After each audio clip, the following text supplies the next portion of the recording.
Permanent धरना Delhi university में 28 तारीख से दोपहर 12 साढ़े 12 से शुरू होगा। सबको हिम्मत मिल रही है कि हम भी ये काम कर सकते हैं, हम भी जीत सकते हैं, हम भी प्रिंसिपल, हम भी वाइस चांसलर, हम भी अपने रजिस्ट्रार के खिलाफ, हम भी अपने प्रोफेसर इंचार्ज के खिलाफ FIR दर्ज करा के उनको जेल भिजवाने का काम कर सकते हैं। ये एक हौसला पूरे देश में मिल रहा है डॉक्टर रितु की वजह से। डॉक्टर रतन लाल और ऐसे बहुत सारे लोग के साथ जो हुआ, हो रहा है और होता रहेगा, ऐसे हजारों लोग जो बैकलॉग का शिकार हैं, हमारे SC ST OBC के इंटेलेक्चुअल्स जो आज जो टीचर पढ़ा रहे हैं उनसे बहुत ज़्यादा गुना ज़्यादा इंटेलिजेंट और अच्छा पढ़ाने वाले हैं, उनके साथ अन्याय होता रहा है, हो रहा है और होता रहेगा। ऐसी लड़ाई में डॉक्टर रितु एक ऐसी बड़ी वीरांगना बन के सामने आई हैं जिससे सबको हौसला मिल रहा है। आप समझ सकते हैं कितना मुश्किल काम होगा अमित शाही पुलिस से चार्जशीट दाखिल कराना।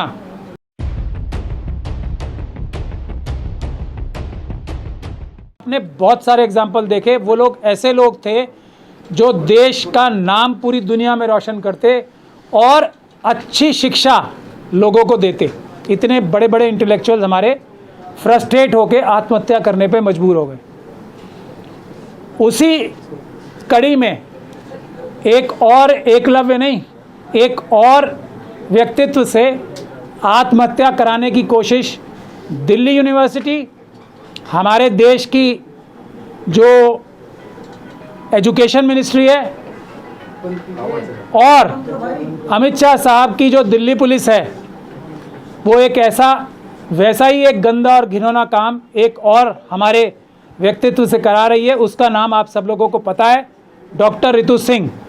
जी हाँ, डॉक्टर रितु सिंह ये वो शख्स हैं या महिला हैं जिनसे मनुवादी मानसिकता के बड़े बड़े लोग जिनको देख के ईर्ष्या से जलने लगते थे और उसी ईर्ष्या के कारण दौलत राम कॉलेज की, इतनी बड़ा कॉलेज है दिल्ली यूनिवर्सिटी का, उसकी मनुवादी मानसिकता की प्रिंसिपल ने इनको हर तरीके से प्रताड़ित करने की कोशिश की, इनको हर तरीके से तंग करने की कोशिश की। उसके बावजूद भी ये अपने टैलेंट के बल पे उस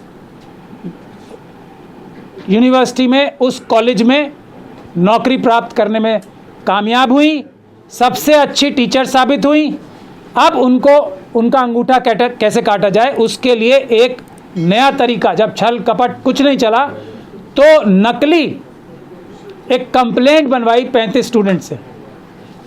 वो उस कहानी आपको सबको पता है। और उस नकली कंप्लेंट की बुनियाद पर इनको कॉलेज से निकाल दिया गया।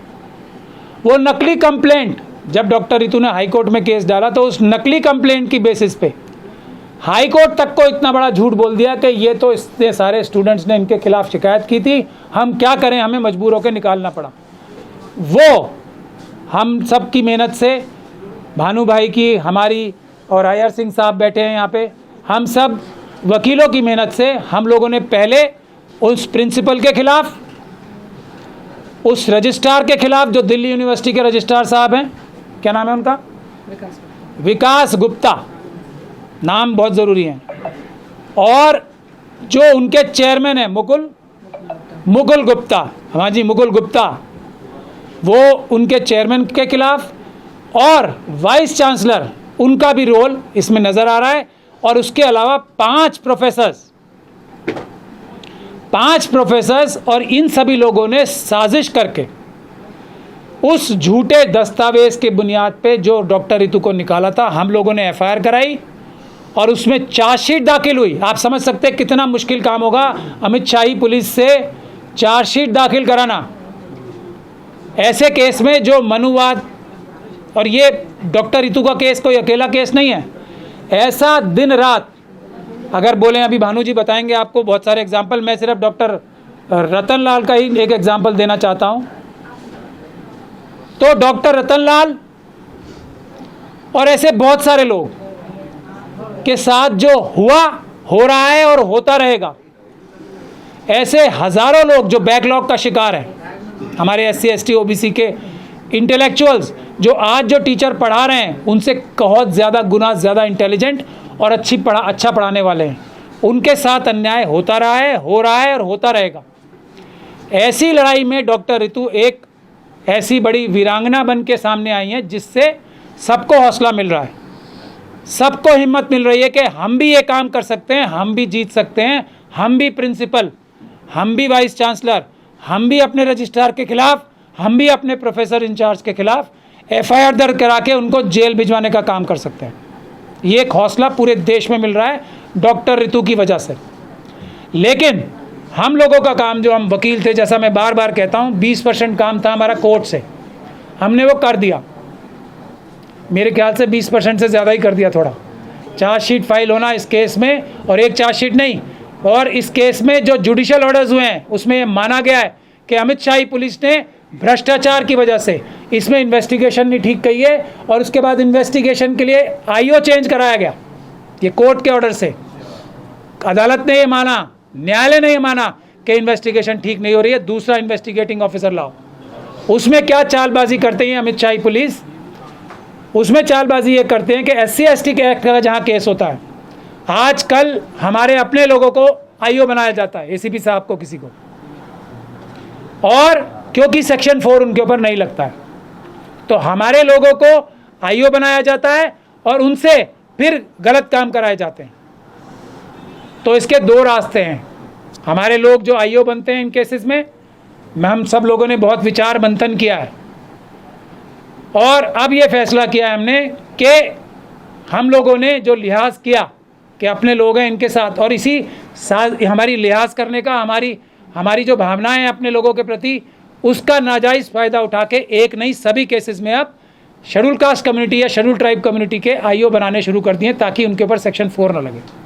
लेकिन हम ये बता देना चाहते हैं, सेक्शन 4 ना भी लगे तो अपने लोगों से भी ये निवेदन कर रहे हैं, तो धारा 166A IPC की, वो भी कॉग्निजेबल ऑफेंस है, वो भी लगती है, वो लगेगी, और जो उनके सीनियर ऑफिसर्स हैं उनके ऊपर भी सेक्शन 4 लगती है, क्योंकि इतना आसान नहीं है इससे बच जाना, क्योंकि IO के अलावा DCP और कमिश्नर साहब तक को इस केस में जो चार्जशीट फाइल होती है उसको वेट करना होता है, उसको देख के ओके करना पड़ता है। तो ऐसा नहीं है कि ये चालबाजी करने से, ये एक तरीके से कोर्ट प्रोसीजर के साथ फ्रॉड करने से हायर ऑफिसर्स बच जाएंगे। तो हम अब ये कार्रवाई भी करेंगे आगे से। मुझे बस इतना ही कहना है कि हमने अपना 20% काम पूरा कर लिया, 80% काम अब हमारे अम्बेडकरवादी और इंसाफ पसंद दूसरे लोगों के हाथ में है। डॉक्टर ऋतु को इशू को लेकर हम लोग खुद मिशन सेव कॉन्स्टिट्यूशन की तरफ से एक प्रदर्शन करने वाले हैं, उसका ऐलान करने के लिए आपको बुलाया है। वो परमानेंट धरना दिल्ली यूनिवर्सिटी में 28 तारीख से दोपहर 12 साढ़े 12 से शुरू होगा। आप लोगों को उसका वेन्यू बता दिया जाएगा अभी, तो इसी के लिए आपको बताया था ताकि आपके माध्यम से हम पूरे देश के लोगों से गुजारिश कर सके कि अब समय आ गया है इस अन्याय के खिलाफ। अगला पायल तड़वी, रोहित वेमुला होने से लोगों को बचाना है, कोई डॉक्टर ऋतु नहीं। ऐसे सैकड़ों हजारों पायल तड़वी और रोहित वेमुला अगर होने से बचाने हैं तो सड़कों पे आना पड़ेगा, पीसफुल प्रोटेस्ट करने पड़ेंगे। उसकी शुरुआत हम दिल्ली यूनिवर्सिटी से कर रहे हैं। हम सभी लोगों से गुजारिश करते हैं कि अपना अपना सहयोग दें, आएँ और प्रदर्शन में बैठें। ये प्रदर्शन जब तक नहीं उठ जाएगा, जब तक दौलत राम कॉलेज की प्रिंसिपल सस्पेंड नहीं हो जाती, क्योंकि ये कानूनी रूप से ज़रूरी है। और शर्म आनी चाहिए उस वाइस चांसलर को जिसके प्रिंसिपल इतनी बड़ी चार्जशीट में अक्यूज्ड हो और उसको ये सिखाने के लिए बैठा रखा है उनको, अपने स्टूडेंट्स को, कि फोर्जरी करनी है। ये सिखाने के लिए प्रिंसिपल बना रखा है उन्हें। तो मेरी गुजारिश ये है कि इस अन्याय के खिलाफ सब आएँ 28 तारीख से बड़ी संख्या में। मैं सभी इंटेलेक्चुअल से कह रहा हूँ, घर में बैठ के बुज़दिली दिखाने से काम नहीं होगा। सबके साथ यही हो रहा है, सब सरकारी अफसरों के साथ, सब टीचर्स के साथ, SC ST OBC और माइनॉरिटीज़ के साथ यही हो रहा है हर जगह। तो वो सामने आए, इस प्रोटेस्ट में शामिल हो, आप सबको न्याय मिलेगा इस डॉक्टर ऋतु के केस की वजह से। मुझे बस यही कहना था।